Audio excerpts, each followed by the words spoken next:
Hey y'all, so getting ready to get this these two beds and everything filled up with some leaf mulch.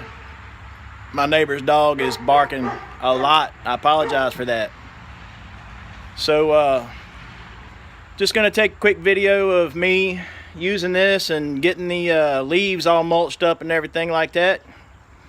Show y'all what it can do, and I'm pretty sure just about any of your chipper shredders can do this same thing with what we're going to be doing here with leaf mulch. And so it'll give you an idea if it's something that you would want to buy or something like that, something for you to use around your homestead for amending your beds. Basically all I'm doing with this leaf mulch is using it to amend the beds and to draw the earthworms back into the beds themselves so that they can start propagating, breeding, whatever, however you want to say it. No, plants propagate. Lord have mercy. Anyway, so oh geez, it's been a long day at work, y'all. 10 hours behind a computer designing a ship. It can be daunting. So anyway, yeah, reproducing.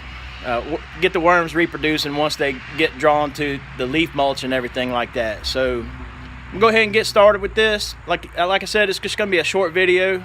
I'm gonna show y'all what I'm gonna be doing with it, and then I'll just come back and have a little follow-up, like a oh shoot, now I done forgot what we called it in the Army, but basically it's an AAR, an after action report. Okay, so yeah, my platoon sergeant would have killed me for not remembering that. But anyway, basically an after action report. You give the pros and the cons of what you just did. So that's what I'm gonna do. Talk to y'all in a minute.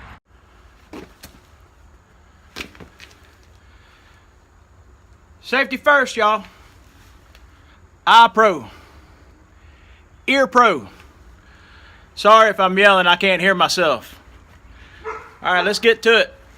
I already did a little bit just to make sure that, this video is gonna be legit. I had never used this thing. I know it works, but I just wanted to do a little test run, so here we go. This is gonna get loud.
Okay, so let's talk about something real quick with this.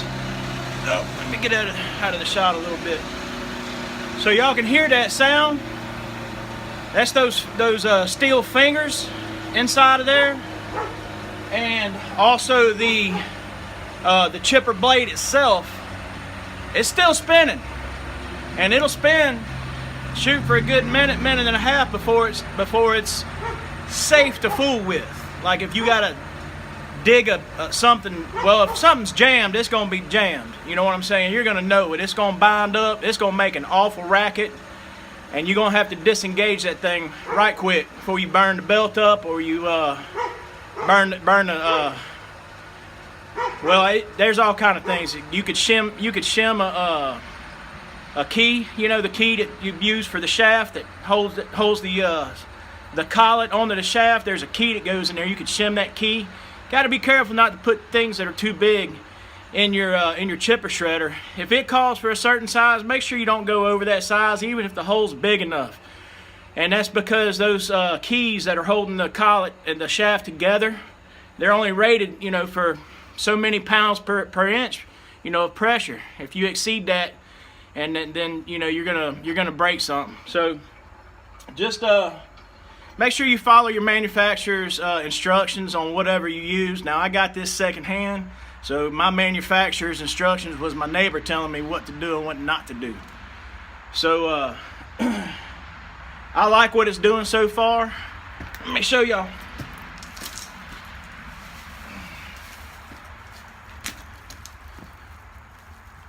It's chipping it up and shredding it really good. Really, really good. This is exactly what I wanted. That's exactly what them earthworms eat. It's what they love. They love that woody leaf fodder. So I believe that it's going to draw the earthworms back in. A friend of mine, it's on YouTube, that I just became friends with, Morgan Brunson.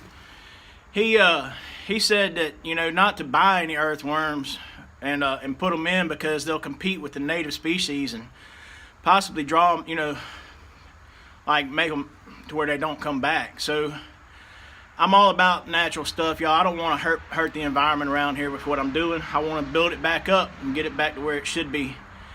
And I don't use any pesticides or anything like that on my vegetables or for anything. You know, I try and find the most natural way to take care of things as possible. I used to use Roundup years ago, just like everybody else did. It's still on the shelves, so apparently, you know, a lot of people ain't got the daggum word yet. That stuff causes cancer. You ought not to be using it if you do. If you're using it, you're wrong. Just flat out wrong. You shouldn't use it. There's other ways that you can do things without having to put glyphosates into the soil, which does leach down into the water table. I don't care what anybody says. It does have a half-life. I understand all of that, but why take the chance? And I'll tell you something else. This city that we're living in over here, they were spraying the ditches with Roundup. There wasn't a lick of grass growing in them ditches, or weeds or anything else, and all of that water was running right out into the Gulf of Mexico, right out in the Gravelines Bay. So, Gravelines Bayou, which goes right straight out into the bay, Biloxi Bay, and into the Gulf. So, y'all, don't be using Roundup. That water goes places, man. It runs off. It don't go away. Anyway, all right, enough of my rant on protecting our ecosystems, okay? And y'all should be trying to do that. I love this thing. I'm so happy that my neighbor let me get it off of him. And with that, I got a lot of work still to do, and running out of daylight. So I'll see y'all on the next video. All right, y'all. So got done with them. Here's the here's the other one, okay? Because there's my driveway running that way. Man, I tell you what, it's hard to do reverse hand signals. It's gonna take some practice. So anyway, y'all apologize about Diesel barking in the background. He really wants me to go. His parents are out of town and the kids are out of town, and he just wants me to go over there and throw a stick for him. He's a chocolate lab, and he's high strung. Like, he is a working dog. He come from good bloodlines and ain't had a lick of training. So if that tells you anything. So anyway, got this side done, right? And got this other side done. Sorry for shaky video. Trying to do this with my hand. Now my dog's barking. He's barking at me because he sees me walking around out here. Anyway, all right. So tell you what, I'm gonna walk around the house. Maybe kind of get out of earshot or microphone shot of Diesel a little bit, and come hang out over here by the boat. So y'all don't knock the boat. I know it's a mess. things around here, there's a lot of trees and stuff, and everything gets dingy over the wintertime from leaves and whatnot, and then pollen season hits in the spring, and it's you know, just things get dirty. That's all there is to it. This boat needs to get cleaned up. But anyway, all right, so AAR, after action report. We're going to do try to do 3 ups and 3 downs. I'm not sure if I'll be able to get it 3 and 3. So we always start with the positives first. No, I'm sorry. Start with the negatives first. End on a positive. That's right. But at work, it seems like just always ending on a negative. But all right. So anyway, so negatives. I don't really have much negative to say about how that thing performed. It did everything that I said it would. Okay, that's going to go towards a positive. Okay, so I don't have much negatives. Except that whenever you're doing leaf mulch like this and living down here on the Mississippi Gulf Coast, there is a lot of sand. And where I got those leaves from, it's a very sandy area. So there was a lot of sand mixed up inside of that, those bags, which in turn created a lot of dust. And I did not have a dust mask, nor did I have any kind of respirator on. So I'm going to be picking dirt boogers for 2 days, I guarantee it. So that's a bad, but that's not really on the machine. That's just on my my 3 P's. You know what 3 P's are, right? Piss, pour, planning. Right. So, and those lead to 3 other P's, or the 2 P's and an R, piss poor results. But anyway, so yeah. So that was a bad thing. It was really dusty, and I'm covered in dirt. I mean, this thing was beige or some color. It is now a dirt color, and I'm sure that I'm just dirty. I'm filthy. Excuse me. I'm telling you, man. I got a dirt clod in my throat right now. So another. Let's see if I can shoot for another bad one. Okay, it moves around on concrete. So if you're setting it up on concrete, gnats are out now. If you're setting it up on concrete, it wants to move, shimmy, shake, do a little dance and all that kind of stuff. Not terribly bad. I put some split wood. I chalked the wheels with some split wood, and it helped a little bit, but it was still shimmying and shaking. So I set it down into the flower beds themselves, and that took care of that. So it doesn't work real good on a flat concreted surface or something like that.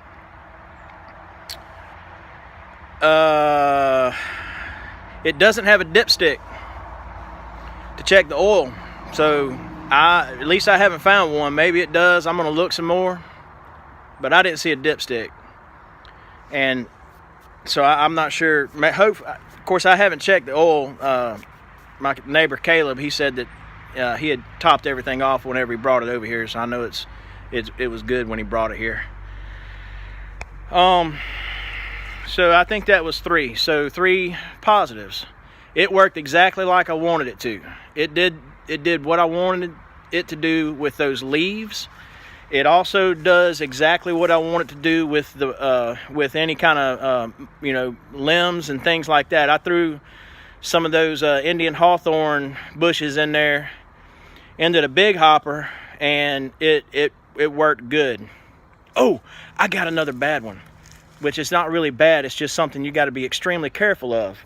If you're throwing something like a bush or something like that, or limbs or whatever into that top hopper, you better make sure that you don't get caught up, because that thing, it sucks like it's down, it's going in, and if you get hung up, it could possibly drag your arm down in there, and that's so you got to be careful of that. And I'm sure that most chipper shredders are probably like that. I know them big Vermeers are. You got to be real careful of them Vermeers, man. Those big giant ones. Of course, that's line companies usually use those. But yeah, it's just like a big Vermeer. Whenever it gets a hold of something, it's sucking it in there, and it ain't letting go. So the first one I put in, it grabbed a hold of that bush, and I didn't let go fast enough, and it pulled my hand towards it a little bit, not into the hopper. It didn't get that far, but I didn't let go fast enough. You understand what I'm saying? So it pulled my hand a little bit, and it scared me. I was like, ooh, boy, I can't do that again.